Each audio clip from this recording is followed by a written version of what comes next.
Itu juga berguna loh bagi perusahaan.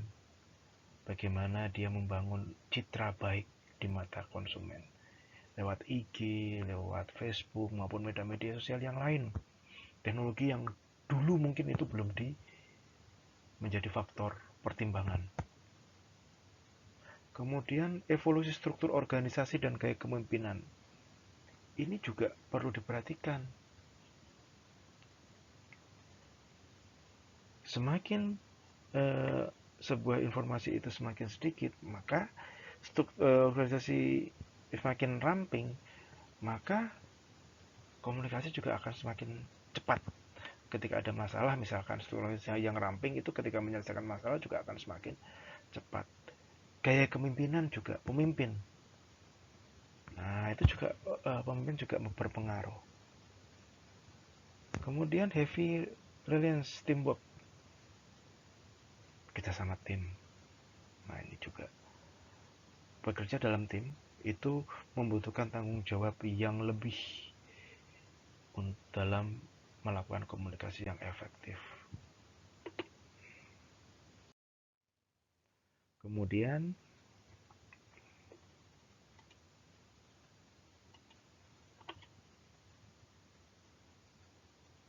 tadi ada slide yang terlalu cepat. Memahami konsumen, apa yang diharapkan dari karyawan.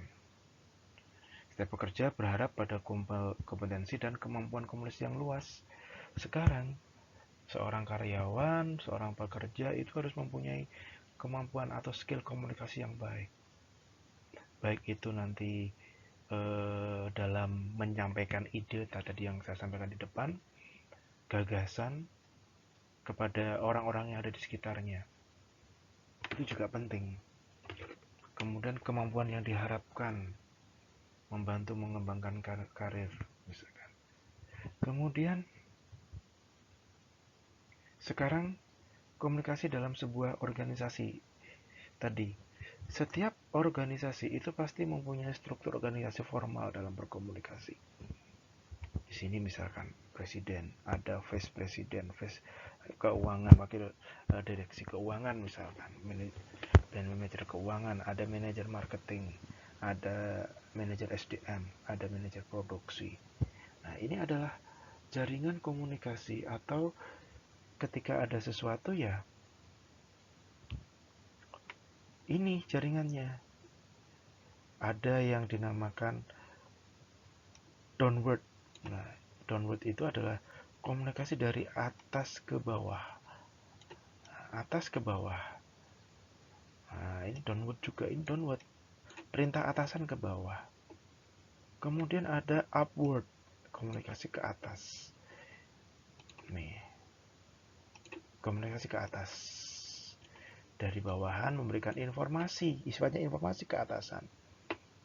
Ada juga komunikasi yang horizontal kepada orang-orang yang di sekitarnya, yang satu level. Nah, jadi ini komunikasi yang formal yang ada di dalam perusahaan. Kemudian selain komunikasi formal, ada komunikasi yang sifatnya informal. Di mana komunikasi informal itu berguna juga. Misalkan ada selentingan, kabar burung. Misalkan manajernya mau ganti loh. Nah, ada selentingan-selentingan. Atau si A seperti ini loh. Nah, rumor yang beredar di dalam perusahaan itu juga biasanya itu komunikasi di luar komunikasi informal. Kemudian media sosial. Nah, media sosial. Hati-hati, media sosial. Beberapa perusahaan itu memperhatikan komunikasi informal. Nah, komunikasi yang dilakukan oleh anak buahnya di media sosial. Contohnya, misalkan status WhatsApp. Itu juga berbahaya loh bagi yang sudah bekerja. Hati-hati. Jangan sampai status yang kalian buat di WhatsApp itu berpengaruh kepada dunia kerja. Misalkan, bosnya hari ini galak. Kemarin sempat saya melihat salah satu status mahasiswa saya yang sudah bekerja seperti itu. Ya kalau bosnya melihat status itu, apa tidak membuat bahaya pekerjaannya. Jadi perlu hati-hati. Kemudian model dasar komunikasi. Nah, audiens ini adalah adanya pengirim. Dia yang mempunyai ide. Misalkan kalian ingin kirim WhatsApp ke saya, kalian punya ide, Pak, saya mau misalkan mahasiswa bimbingan skripsi saya, Pak, saya mau bimbingan skripsi. Kira-kira kapan ya? Nah, ide. Kemudian dikirim pesan lewat WhatsApp. Media yang digunakan, transmisinya, nah ini yang digunakan. Saya menerima audiens, saya menerima pesan. Kemudian HP saya ini bunyi nih, tentang bunyi WhatsApp. Kemudian saya buka, decode, diartikan. Kemudian saya menjawab, respon saya. Besok ya, jam 10 kita ketemu di kampus. Kemudian ini feedback, saya kirimkan lagi pesan saya. Nggak sampai. Ini adalah basic. Jadi ada beberapa langkah dalam pengiriman pesan. Ini contoh lagi, forward, feedback. Kemudian ada efek-efek di sini. Nah, sama dengan tadi. Komunikasi juga bisa diganggu dengan efek. Misalkan kuotanya habis, merasa sudah mengirim tapi kok nggak tersampai. Biasanya di kalau WhatsApp kuota habis, langsung tandanya tidak terkirim, kotak ada titiknya itu. Kemudian kalau terkirim tapi belum terbaca, centang 1 biasanya. Kemudian terkirim tapi belum dibaca, centang 2. Kalau sudah dibaca berarti centang 2-nya berubah warna. Itu kalau di settingan penerimanya reportnya harus berubah warna. Kalau dia ya kita nggak tahu apakah pesan kita terbaca atau tidak. Efek-efek gangguan cuaca, kemudian kebisingan di sekitar, kalau kita terima telepon di tempat yang ramai, sehingga pesan-pesan itu tidak bisa sampai dengan baik di penerima. Kemudian ini ada sumber, ini sama aja sih sebenarnya, transmitter, kemudian sinyal, sumber gangguan, diterima dan lain sebagainya, umpan balik. Ini juga sama.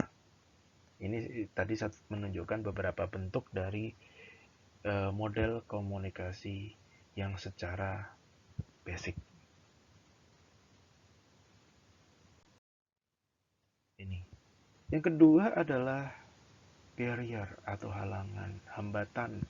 Tadi noise, gangguan suara, selentingan, pesan yang termasuk noise, suara, selentingan, kemudian competing, pesan dari pesaing. Misalkan kalau iklan produk yang sama, bagaimana iklan dari pesaing itu menarik apa tidak. Kemudian saringan atau sensor, adanya perlu disensor nggak dalam apa yang perlu kita sampaikan. Jangan-jangan di Indonesia ini kan ada badan sensor nasional. Sebelum iklan atau sebuah film atau mungkin sebuah ini yang tayang di televisi itu harus melalui media sensor.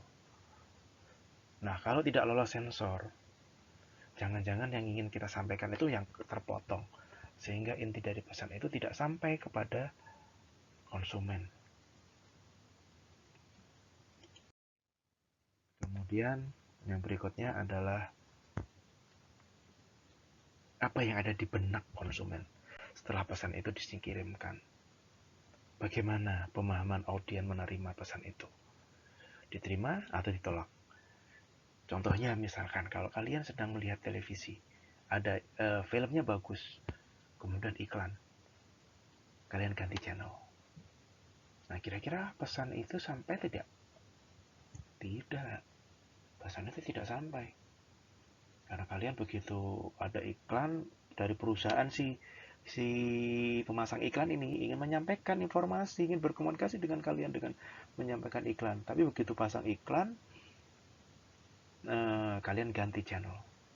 Nah, kemudian harapan dari audiens terpenuhi tidak terhadap produk kita.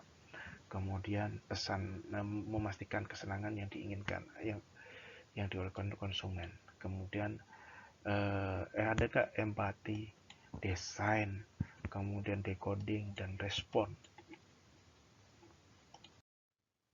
Kemudian insight. Nah, ini nanti bisa dibaca lebih lengkapnya lagi. Ini juga social communication. Nah, teknologi sekarang. Wah, teknologi semakin berkembang. Media komunikasi kita semakin semakin banyak, virtual meeting, Zoom, Google Meet dan lain sebagainya. Itu virtual meeting, email, teknologi. Nah, ini bisa nanti bisa dibaca sendiri. Etika, etika dalam berkomunikasi. Ini ketika berkomunikasi sebaiknya kita menggunakan etika yang baik. Bagaimana misalkan jangan sampai ada unsur plagiat. Kemudian informasi yang terseleksi dan lain sebagainya. Oke, untuk lebih lengkapnya nanti silahkan baca file PDF saya. Kiranya cukup sampai di sini, secara waktu juga sudah cukup panjang. Nanti bisa diulang lagi materi ini sambil membaca, tentu sambil membaca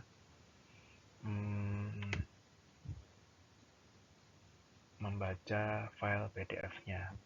Karena apa yang saya sampaikan di sini singkat banget.